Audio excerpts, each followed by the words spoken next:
ఇక మేడ్చల్ మల్కాజ్గిరి జిల్లా గాజుల రామారంలో ఉద్రిక్తత కొనసాగుతుంది. హైడ్రా కూల్చివేతలను స్థానికులు అడ్డుకున్నారు. హైడ్రా జేసీబీలపై పేదలు రాళ్లతో దాడి చేశారు. దీంతో జేసీబీ అద్దాలు ధ్వంసమయ్యాయి. పలువురు పోలీసులకు గాయాలయ్యాయి.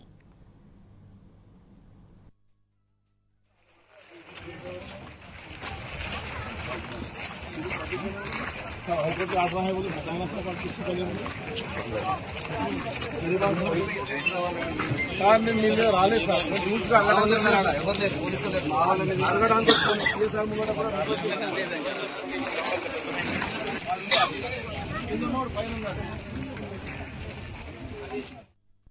మేడ్చల్ మల్కాజ్గిరి జిల్లా గాజుల రామారంలో ఉద్రిక్తత కొనసాగుతుంది. రైట్, ఇదే విషయానికి సంబంధించి మరింత సమాచారాన్ని మా ప్రతినిధి రంజిత్ అందించేందుకు సిద్ధంగా ఉన్నారు.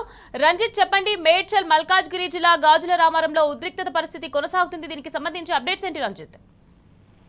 నిఖత్ 30 సంవత్సరాలుగా కష్టపడి రూపాయి సంపాదించుకొని కట్టుకున్న గూడుని ఒక్కసారిగా కూల్చేస్తే పేదోడు బతుకు రోడ్డు మీద పడ్డట్టుగా ఇక్కడ హైదరాబాద్ మేడ్చల్ జిల్లాలోని బాలయ్య బస్తీ, పోషమ్మ బస్తీలో పరిస్థితులు అనేది ఉద్రిక్త వాతావరణం నెలకొంది. దీనికి ముఖ్య ప్రధాన కారణం 307 సర్వే నెంబర్, 342 సర్వే నెంబర్లో దాదాపు 30 సంవత్సరాల కాల నివాసాలు ఉంటూ ఆవాసాలతో పాటుగా ఈ కూలి పని కావచ్చు, వడ్రంగి పని, దాంతో పాటుగా తాపీ వేసే పనులు చేసుకుంటూ జీవనం సాగించే ఈ సమయంలో గత ప్రభుత్వాలు మారినప్పటికీ కూడా ఏ ఒక్కరు కూడా దాని వైపు కనుమొప్పి చూడలేదని, అంటే ఒకవైపు దానికి హైడ్రాకు సంబంధించిన దాంట్లో హైడ్రా ఏర్పడ్డ తర్వాత ఏదైతే గతంలో హైడ్రా ఏర్పడక ముందు ఎలాంటి డిమాలేషన్ ఉందో, హైడ్రా ఏర్పడిన తర్వాత మాత్రమే ఎవరన్నా అక్రమంగా నిర్మాణాలు చేపించుకున్నా ఏ విధంగా దానికి పనిష్మెంట్స్ ఉంటాయి. దాన్ని డిమాలేషన్ చేపించుకుంటే హైడ్రా వాళ్ళ సొంత డబ్బులతోని కట్టుకున్న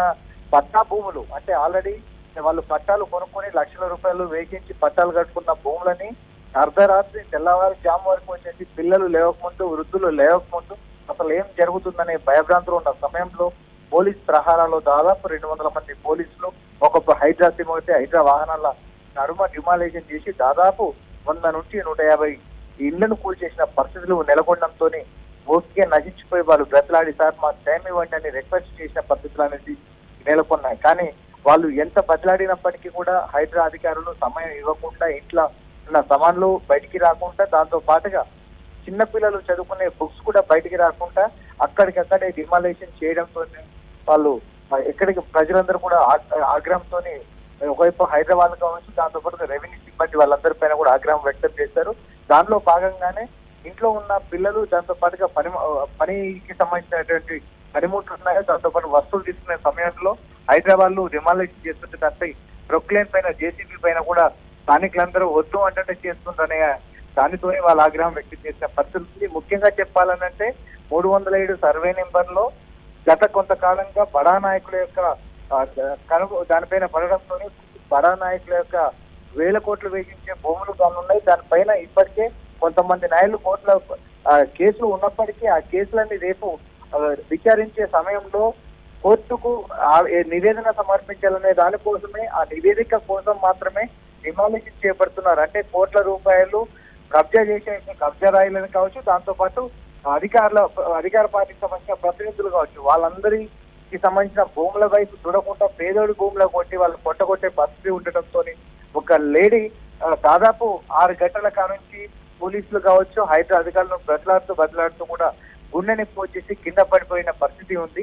అంటే ఎంత రిక్వెస్ట్ చేసినా వాళ్ళు చేయాల్సిన ప్రత్యామ్నాయ మార్గం లేకుండా, నోటీస్ ఇవ్వకుండా వాళ్ళు గత 30 సంవత్సరాలుగా తాతలు సన్నుల కాచి ఉండే నివాస ఆవాసాలు ఏదైతే ఉన్నాయో ఆవాసాలకు ప్రత్యేకంగా డబుల్ బెడ్రూమ్ లా లేకపోతే వేరే స్థలంలోకి వీళ్ళు షిఫ్ట్ చేసిన తర్వాత డిమాలేషన్ చేపట్టాలి.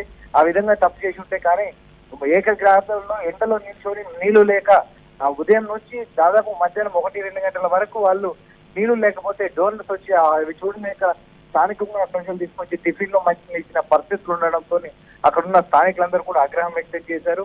ఓట్లు వేసి గెలిపించి ప్రజాపాలనే నాయకుడే అబద్ధాలతోని కోట్ల రూపాయలు కొల్లగొట్టే నాయకుల యొక్క స్థలాలను పిల్లలు కూలగొట్టకుండా పేద ఇండ్లు కూలగొట్టడం ఎంతైనా దుర్మార్గమని కూడా ఒక్కొక్కరు దూషించిన పరిస్థితి కనబడుతుంది. ఇంకా రైట్, థ్యాంక్ యూ రంజిత్.